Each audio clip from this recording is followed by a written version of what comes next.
You're someone with a vision for your practice, for your side hustle, and for your personal journey.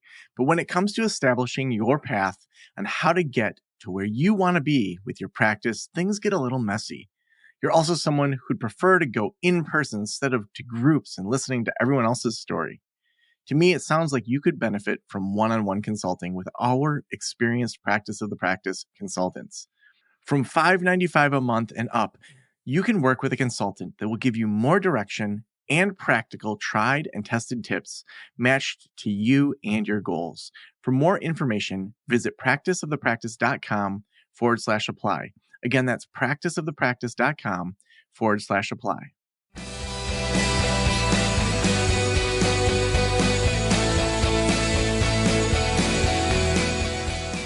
This is the Practice of the Practice podcast with Joe Sanok, session number 1016.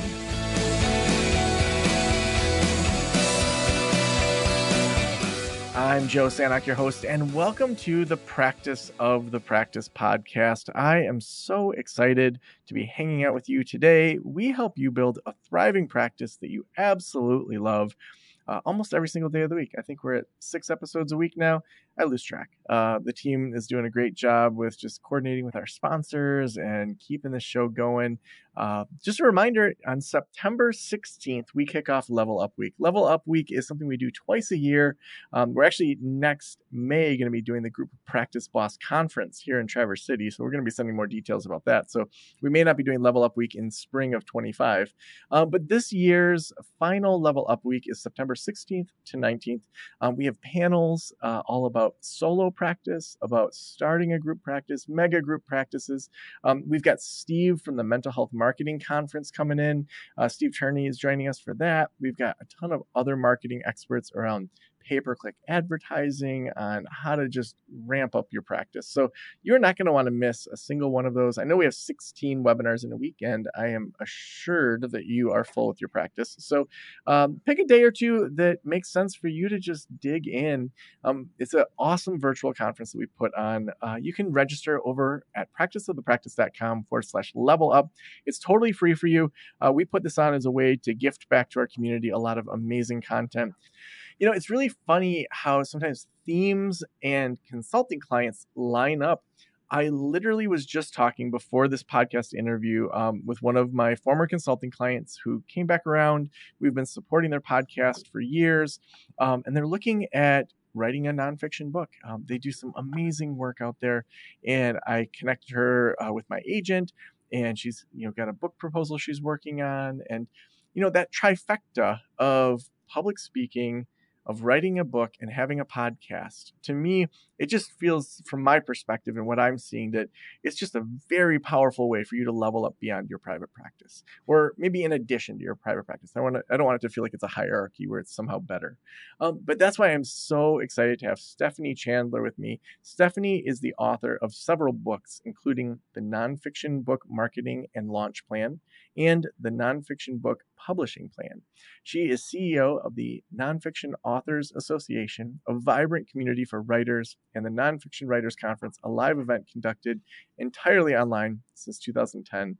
A frequent speaker at business events and on the radio, she's been featured in Entrepreneur, Business Week, The Writer, Writer's Digest, and Wired magazines. Stephanie, welcome to the Practice of the Practice podcast.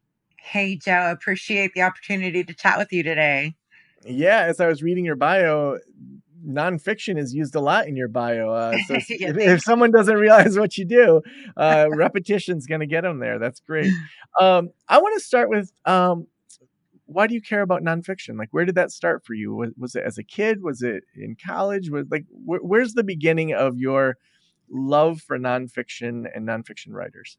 You might regret asking that question, but it goes back to 2003. I left my soul-sucking Silicon Valley career behind, and I opened a 2,800 square foot brick and mortar bookstore near Sacramento, California, where I live.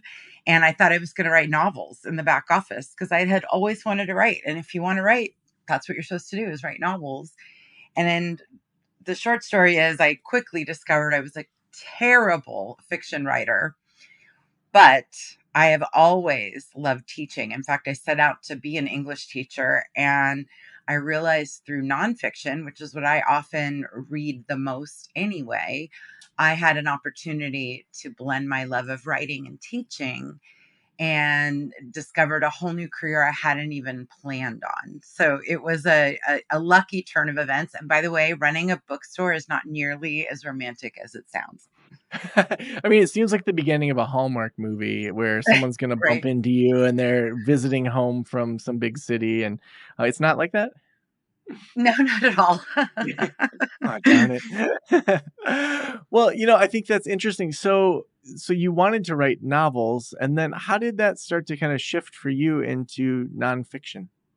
So my Silicon Valley friends drove up to Sacramento, or 2 hours away, because they couldn't believe that I had quit a six-figure job to sell $4 paperbacks, right? And so they're literally caravanning up to see this store and saying things to me like, "I wish I had the courage to do what you did. I have the golden handcuffs. I can't leave."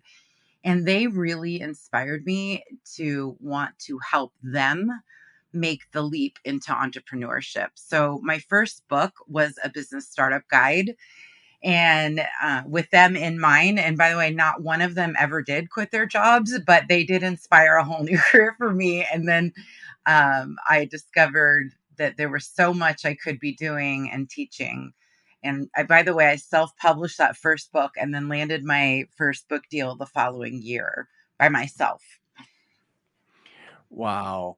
Um, Now, when you first started doing nonfiction, like, what did you find helpful to think through it? I guess I'd like to kind of start with kind of the structure that you think works, and not that every nonfiction follows the same structure, but what I noticed when I was writing Thursday is the New Friday, I went through like Malcolm Gladwell had a masterclass on masterclass.com, and Daniel Pink also was someone that I followed a lot around kind of his writing. And what I noticed, and I'd love to hear like kind of what you would say is a good framework for people to start, was similar to the book Talk Like Ted. That Talk Like Ted, they look at the top 200 TED Talks, and they found that of those top 200, they break down to about 40% of it is research, science, things like that.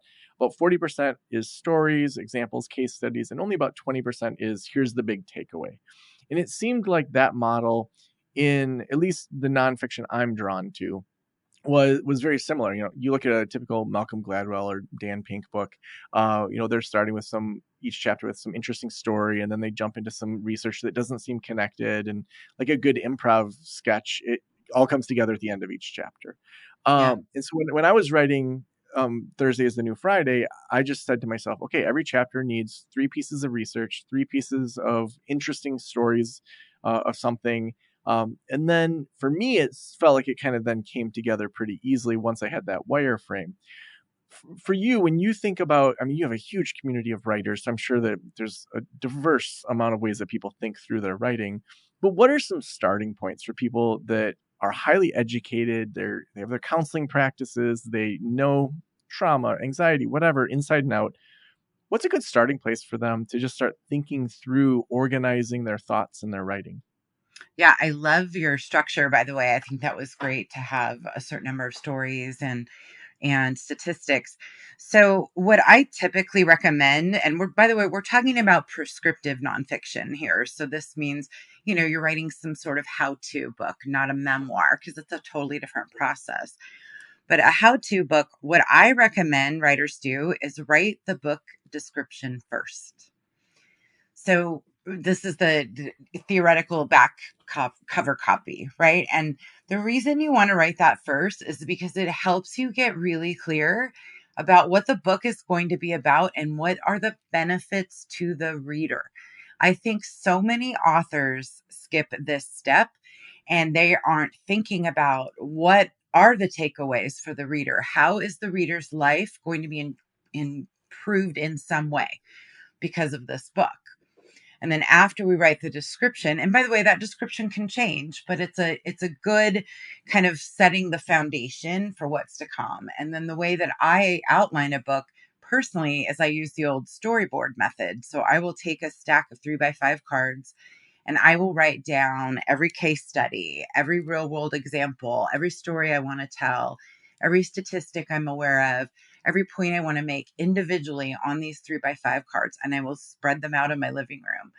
And I will do this over a number of days, obviously. And usually I've been simmering on a book for at least a year before I start to tackle it anyway. So I've got a lot of points jotted down.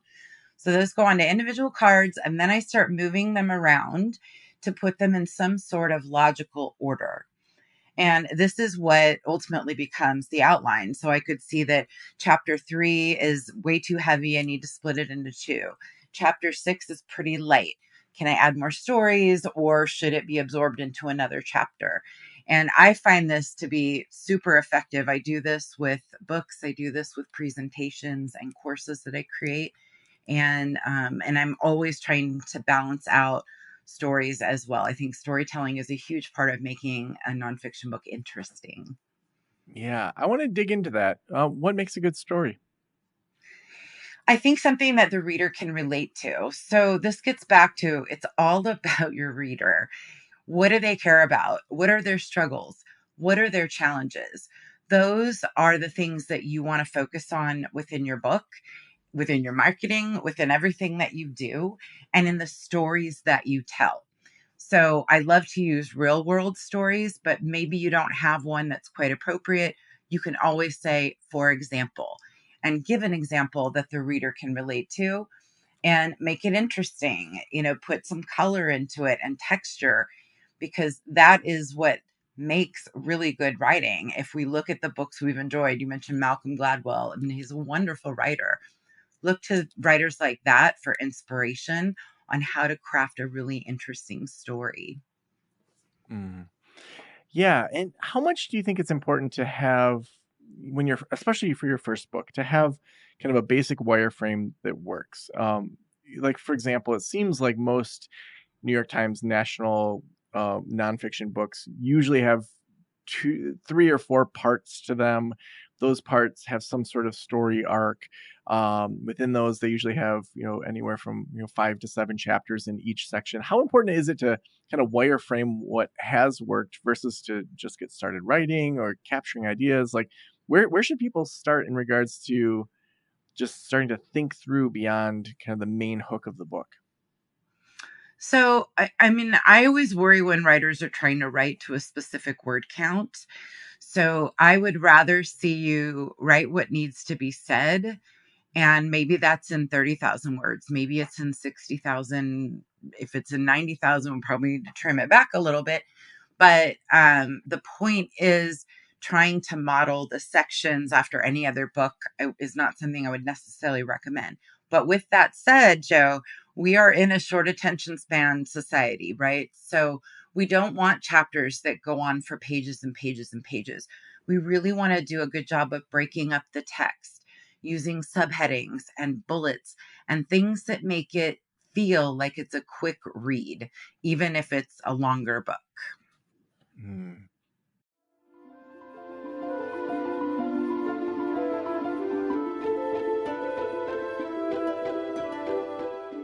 Upheal is an AI powered platform designed specifically for therapists like us. Now, I know what you might be thinking: AI in therapy, how does that work? Let me tell you, Upheal is a lifesaver when it comes to streamlining your administrative tasks. As therapists, we all know how crucial it is to save time whenever we can. After all, our clients deserve our undivided attention and energy. That's where Upheal comes in. It transcribes, summarizes, and analyzes our therapy sessions, helping us write those detailed progress notes up to 90% faster. Can you imagine saving 6 to 10 hours per week? That's precious time that we can use to see more clients or simply recharge our own batteries. Just a few minutes after you finish a session, you get a pre-drafted, editable progress note, complete with session summary and breakdown of all the topics that were covered. It also provides session analytics that help you measure speech-based metrics like talking ratio, speech cadence, sentiment, and tense. Also, it's 100% HIPAA compliant, making it secure for both therapists and clients. The best part, it's available for all EHRs with their browser extension. So if you're ready to experience the game-changing power of AI in your therapy practice, head on over to upheal.io/Joe and let AI write your therapy notes for you. That's upheal.io/Joe. Get 50% off your first 3 months of Upheal with the promo code Joe over at upheal.io/Joe. Again, that's upheal.io/Joe. Trust me, your future self will thank you. And now let's dive into today's episode. Now, let's imagine someone's here that's a coaching client of mine. Uh, so I have a lady in New York who's starting a podcast. She's focusing on chronic illness.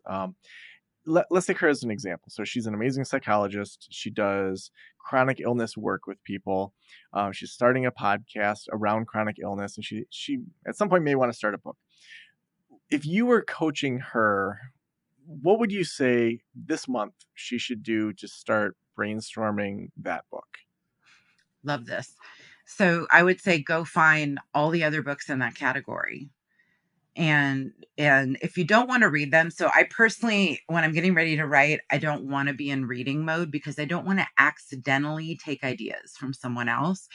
But you want to get what people like about those books, what's missing from those books. Look at the table of contents, read the reviews, right? Because that's going to tell you how people benefited. Because we don't want to go write another book that has hundreds or thousands of competing titles. Chronic illness is a great niche. So I would imagine there aren't thousands of competing titles, but certainly there are going to be some. So it's important to figure out how your book is going to be different or better than what's already out there. And the best way to do that is to understand what's already out there. And by the way, agents are going to want to know that too. They want competitive analysis. Yeah, yeah. I think that's one thing that I didn't even understand the power of until I started working with a writing coach to say, like, where would this book sit in a bookstore? Is this going to be in self-help? Is it going to be in the business section? Is it going to be a memoir? Like, just even thinking through, like, what other books would be next to this book. And then by doing that, it helped me kind of think through, okay, that type of audience, like, what are they looking for if they're in this section compared to other sections, and what can make it stand out? What needs to be kind of the same? Um, when they start to look at other titles, I love that idea of especially reading reviews and looking at what was lacking in other books. One thing another author said to me, and I would love your take on this, is to just start capturing maybe the 7 or so questions that you keep answering all the time in Yes. therapy. And, like, are those things that are an opportunity to have each be a chapter, each be a book, to just, if you're a therapist that helps with anxiety and you keep getting the question over food and sleep's interaction with mental health diagnoses, capture that. How do you say that? How do you think about it? What else would you say people should do? Or first, I guess, do you agree with that? I heard you say yes, but would you expand on that idea and how people can kind of dig into the work they're already doing and use that in a book form? Obviously, without having confidentiality be part of it. You don't want to do that, Right. but what else would you suggest? What would you say about that? So this is something that I recommend to authors as well, is to start taking note of the questions that you're asked, especially those ones you're repeatedly asked, but truly any question you're asked, start taking note of it. And my personal motto is that if I can't answer a question with a piece of content, it goes on a list and becomes an article, a podcast episode, part of a report. It could be part of my next book. So I capture every question because if one person in my audience has that question, certainly others do as well. And so those questions can absolutely give you great insight into what your readers are thinking about. But also, when you're writing for your reader, they don't even know what they don't know, right? So you really want to take that a step further and figure out, okay, so what are some of their challenges and how can you help them through those challenges? So I will sit down and make an exercise of, what are the challenges for my readers? My readers are nonfiction writers, right? How to sell more books, how to get the book done, how to stop when to, know when to stop editing the book. how to go get a book deal, how to decide if you should self-publish. So these are all the things that I know my audience struggles with, and these are all things that I can send you a piece of content about, or it goes on a list, becomes a piece of content, and potentially ends up in a future book. Mm. Yeah, I love that. How when you're talking these communities, how are people keeping track of all those ideas? I mean, I'm sure that there's lots of ways they do it, but what are some of the ways that you really like that people capture those ideas as they have them? I'm kind of old school with my spiral notebooks and pens. So I've tried to digitize my ideas, and I still want to feel it and look at it. But I see people using boards like Trello. I actually helped a client outline a book using Trello. Trello is a really cool visual place to capture ideas. So tools like that. And then there's Scrivener is a writing tool a lot of writers rave about. So it helps you keep your research organized and really get your framework going for your book. Mm. Yeah, I know for me, I really liked using Trello because what I did is I had my Trello board, and each of the lists was the chapter because I knew, from the book proposal, what each chapter was going to be on. And then I also had a couple lists that were just for research or just for stories that I didn't know where they might go. And whenever I saw like a news article on my Apple News feed that somehow Mhm. connected to a chapter, maybe I didn't even know, maybe I just thought it sounded like a funny story that could be woven in somewhere, I would put it in the story or the research section, and then I would look each week before I was writing the next chapter. I would say, okay, so is this full enough? Like, do I have enough research or do I have enough stories or do I need to look at what I already have that I could pepper in there? And then would kind of start with new eyes of, okay, like if I were just entering into this chapter, say the curiosity chapter, I say like, what would I want to know? And it was like, well, curiosity killed the cat. Like, where the heck did that come from? Well, it actually came from a cat that got stuck in a chimney in Washington D.C. in 1911, and it was a slow news week, and the whole world was learning about this cat, and curiosity killed the cat. And I just thought that was like a really interesting story to like include in there as to like, what does that tell us? It tells us if you're curious, you might die. And is that what we want to pass on to our kids? So I think that having a way to capture that's so important. Um, I'm sure the market changes every year, every month. What are you at this time in 2024? What are you seeing as shifts in the nonfiction market? Prescriptive memoir seems to be a hot item right now. One of the members of our community did a bunch of agent pitches with the memoir, and they kept coming back saying, make this prescriptive. So that means that your memoir also has some sort of lessons built into it. And it could be as simple as some prompts at the end of each chapter, that kind of thing. So we're seeing that as a trend. We can thank Seth Godin for smaller books because he started writing smaller books a number of years ago, and that has become a trend. So, it used to be a business book needed to be 60 to 80,000 words, which is a massive undertaking. But, now it can be 40 to 60 or even 30 and still be quite valuable. So it gets back to write what needs to be said, and there's a market if you can carve that out for yourself. I'm a big believer in a niche. So don't write another general leadership book. Write a leadership book for tech company executives or women in finance, right? So narrow it down if you can. Mm. And what's the value of really niching in? Ah, I am such a fan of the niche because my first book was a business startup guide, for example. Now, back in 2004 or 5, there wasn't as much competition as there is today. So I could get away with it. And I was able to sell some copies. I had built an online following and things like that. But today, if I wrote that book, it would get buried at the bottom of Amazon, no matter what my following is. So you really need to carve it out so that you're going to stand out against all that major competition out there, especially if you don't already have a large following, right? So I chose to specialize in nonfiction because I saw a need in the market. Nobody was doing it. And I still can't believe it. That those domains were available, that there was this huge opportunity. So, and certainly in the therapy space, there's all kinds of specialties, right?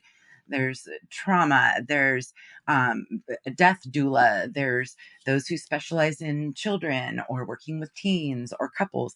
So there's lots of niches to be carved out of that specific conditions, right? So borderline personality disorder. I just finished reading the book Sociopath by Patrick, and I'm going to forget her last name, but it was a fascinating memoir about being a sociopath. And I went to look, there's like no other books like it out there. So if you can niche it down, and that gets back to looking to see what's already out there, and if there's a hole you can fill, that will elevate your success exponentially. Mm. Well, the last question I always ask is, if every private practitioner in the world were listening right now, what would you want them to know? A book will change your practice. It really will. It's so impressive. It will land you speaking engagements. It will impress prospective clients. I love to share the example of, if you go hire a personal trainer and they kind of give you the same spiel, right? I'm going to get you a great workout. You're going to feel great. You're going to lose weight. And then you go to the next one. I'm going to get you a great workout. You're going to feel better. You're going to lose weight. And by the way, here's my book, right? What a difference that impression makes on a potential client and on corporations that might hire you to do groups, on just endless benefits and credibility in authoring a book. So Mm. that's where I would leave that, Joe. So awesome. And I almost never comment after someone does that final thing, but I have to jump in and just echo what you said.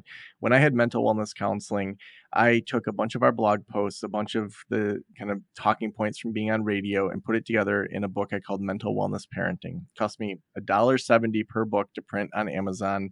And at the end of every intake, I would give it to parents and say, hey, check out chapter 4. I think that's going to really be applicable to what we're talking about. And they'd look at it, and then they wouldn't even notice that my name was on the cover. And inevitably, like the next week, they'd be like, you wrote a book about parenting? Oh my gosh. And my private pay practice, just it was the best business card that I ever could have had, even just in a small counseling practice when I wasn't even doing the podcast. So I have to say, you are spot on with that. A book will change your life. Stephanie, if people want to connect with you, if they want to follow your work, if they want to learn more about nonfiction, where should we send them?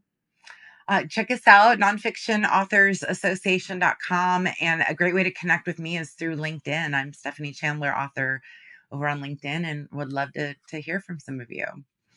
So awesome. Thank you so much for being on the Practice of the Practice podcast. My pleasure.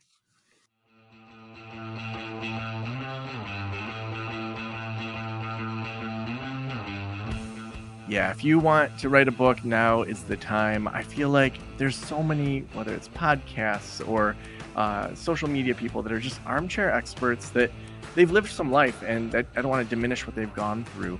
But so many of you have masters, double masters, PhDs, multiple PhDs, life experience. You are experts in research and clinical practice in so many ways. The world needs more of you out there. So if you are thinking about a book, now is the time to do it. Also, don't forget, next month we have Level Up Week. We are going to be helping you take your practice to the next level. It's time for you to level up while other people give up. You can register and look at all the different live webinars we are going to have over at practiceofthepractice.com/level up. And we could not do this show without our amazing sponsors. And our sponsor for today is Upheal. Upheal is what I wish I had in my practice. It is a game-changing experience where it brings the power of AI into your therapy practice, where you can have secure progress note, analysis, analytics, and ways that you can do even better and save a ton of time. In fact, up to 6 to 10 hours a week. So you can use AI now to help with your progress notes over at upheal.io/Joe and let AI write your therapy notes for you. That's upheal.io/Joe. Thank you so much for letting me into your ears and into your brain. Have a great day. I'll talk to you soon. Special thanks to the band Silence is Sexy for that intro music, and this podcast is designed to provide accurate and authoritative information in regard to the subject matter covered. It is given with the understanding that neither the host, the producers, the publishers, or guests are rendering legal, accounting, clinical, or other professional information. If you want a professional, you should find one.